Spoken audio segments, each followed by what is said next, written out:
इन्होंने जो प्रस्ताव रखा है, एक तो मेरे ही वार्ड की भूमि का प्रस्ताव रखा है, जो उनके द्वारा इसमें लिखा गया है, जो प्रकरण आया है परिषद संकल्प के अंदर ये लिखा गया है कि उस पर योजना बनाई जाएगी।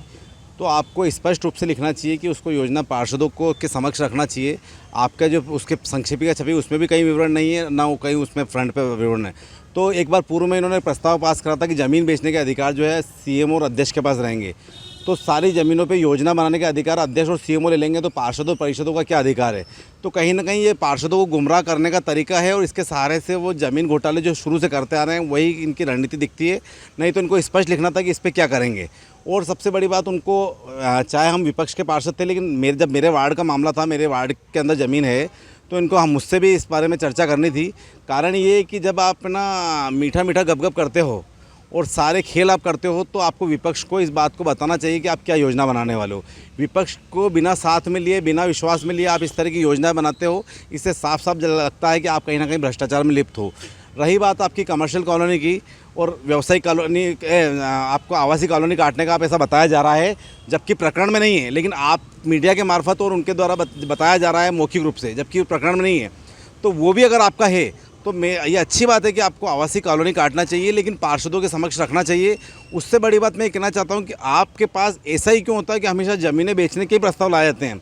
चाहे वो कॉलोनी काटना है तो अच्छी बात है, लेकिन आपकी परिषद जब से बनी है, जब से सिर्फ ज़मीनों के अंदर खेल करना, ज़मीनें बेचने के ही प्रस्ताव लाए जाते हैं। जबकि पूर्व में भी कई परिषद रही है, चाहे आप देखिए कि वर्तमान में आपकी भारतीय जनता पार्टी की परिषद रही, उससे पहले 15 से 20 साल तक कांग्रेस की परिषद रही, लेकिन उन्होंने तो ऐसे ज़मीनें बेचने का खेल नहीं करा, लेकिन शहर में विकास बहुत करे। लेकिन आपके 2.5 साल में विकास के मामले में शून्य है। बात विरोध की नहीं है, बात विश्वास की है। आपके प्रति पार्षदों का विश्वास नहीं है, शहर की जनता का विश्वास नहीं है। कहीं ना कहीं आपने विश्वास खो दिया है पार्षदों का, इसलिए पार्षदों को लगता है कहीं ना कहीं आप गड़बड़ करने की भूमिका में हो। आपको स्पष्टता रखनी चाहिए, आपको प्रत्यक्षता रखनी चाहिए, लेकिन आपके द्वारा ऐसा नहीं कहता है। क्यों आप जो केस, आप वो चमड़ा कारखाने की ज़मीन के ऊपर जो आप व्यावसायिक कॉलोनी काटने का प्रस्ताव रख रहे हो, आपको पार्षदों को एक मीटिंग बुलाना चाहिए। उसमें आपको ये बताना चाहिए कि हम उस ज़मीन का क्या करें, हम शहर के लिए क्या करें। जो केस हमने 15-15 साल तक, 20-20 साल तक नगर पालिका में लड़ा और उस केस को जीते, आप 1 मिनट में उसकी बंदरबाट करने लग गए, उस पर व्यावसायिक कॉलोनी काटने का सपना दिखाने लग गए। तो आपको ऐसा क्यों करना पड़ रहा है? कहीं ना कहीं मुझे लगता है कि आपकी भूमिका संदिग्ध है, इसलिए इस तरह के आरोप प्रत्यारोप लग रहे हैं। कॉलोनी कटना चाहिए, लेकिन पार्षदों को विश्वास में लेकर। आप विपक्ष के वार्ड में जो ज़मीन पड़ी वो तो दिख रही है आपको, लेकिन विपक्ष के वार्डों का विकास नहीं दिख रहा। वहाँ तो आप कहते हो कि ये विरोध करते हैं, तो जब विरोध करते हैं तो आपको हमारे यहाँ की जो आप 100 करोड़ की ज़मीन बेचने जा रहे हो, उसमें भी तो विपक्ष को विश्वास में लेना चाहिए। जब आपको विपक्ष के वार्डों का विकास तो नहीं दिखता है, लेकिन आपको वहाँ की ज़मीन है और वो चीज़ तो दिखती है। तो कहीं ना कहीं मुझे लगता है कि आपको कॉलोनी भी काटना चाहिए। तो हम लोगों से चर्चा करनी चाहिए थी। देखिए, मुझे लगता है ये एक बहुत बड़ी सौगात है। 2 बड़े प्रोजेक्ट नीमच में आ रहे हैं और लगातार जनता द्वारा ये डिमांड की जा रही थी, हमेशा ये चर्चा थी कि हम लोगों से उम्मीद की जा रही थी कि हम अच्छी कॉलोनी का विकास करें। और जो अब प्रोजेक्ट परिषद में आया है, जिसमें एक हमारा रहवासी प्रोजेक्ट है जो राजीव नगर में है, और चमड़ा कारखाना की जो एक ज़मीन है जो व्यावसायिक है, तो वहाँ पर हम लोग व्यावसायिक ज़मीन के जो पट्टे हैं वो, तो व्यापारियों के लिए भी एक सौगात है। और जो अपना घर बनाना चाहते हैं, जो चाहते हैं कि उनके सर पे छत हो और उनको सही रेट में ज़मीन मिल जाए, तो नगर पालिका चाहती है कि ऐसे मध्यम वर्गीय गरीब परिवार उसमें सारे रहेंगे, EWS, LIG, MIG, तो सारे प्लॉट नियमानुसार काटे जा रहे हैं।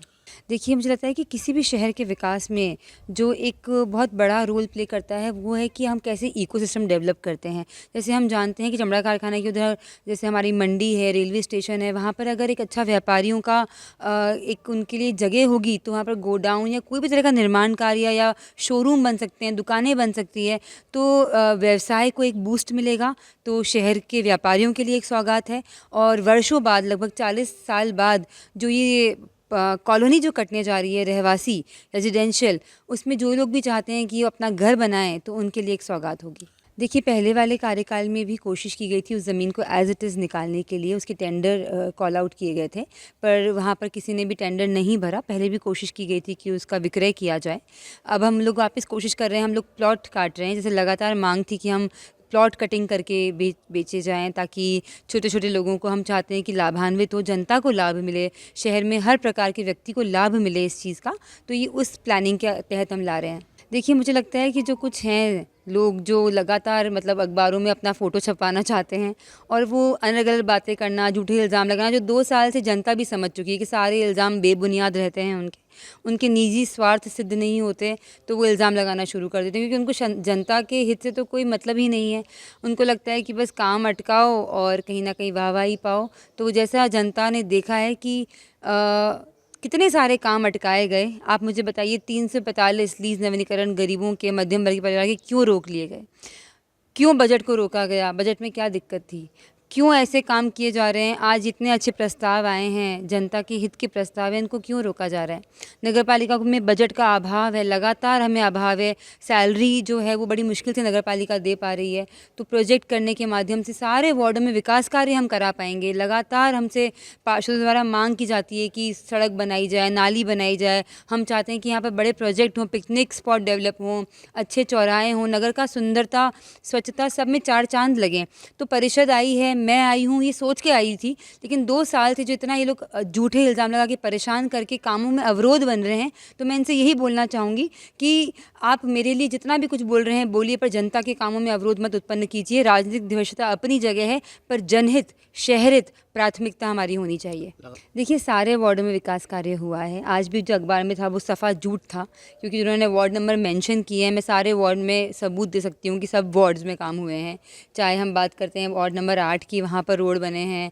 हम बात कर सकते हैं सारे रोड की, शाहबुद्दीन बाबा का रोड बना है, बोहरा गली का रोड बना है, इतने सारे रोड बने हैं शहर में। तो वो सब तो मुझे लगता है कि सब समझ ही चुके होंगे कि झूठ जो है ना वो कहीं ना कहीं अपने आप ही पराजित हो जाता है, और सत्य, जीत तो सत्य की ही होती है।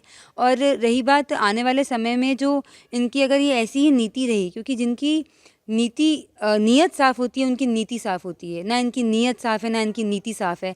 तो ज़रूर आने वाले समय में जनता जो देख रही है कि ये क्या कर रहे हैं, जो झूठे इल्ज़ाम लगा रहे हैं, जनता इनको ज़रूर जवाब देगी। जी ज़रूर, क्योंकि मुझे लगातार जो इतने सारे कामों की लिस्ट मेरे पास है, हमने पीआईसी में सैकड़ों काम पास करे हैं, पर बजट के अभाव में हम काम नहीं करा पा रहे हैं। और जब प्रोग्रेस होगी शहर की और इतने अच्छे प्रोजेक्ट आएंगे, लोगों को लाभ भी मिलेगा।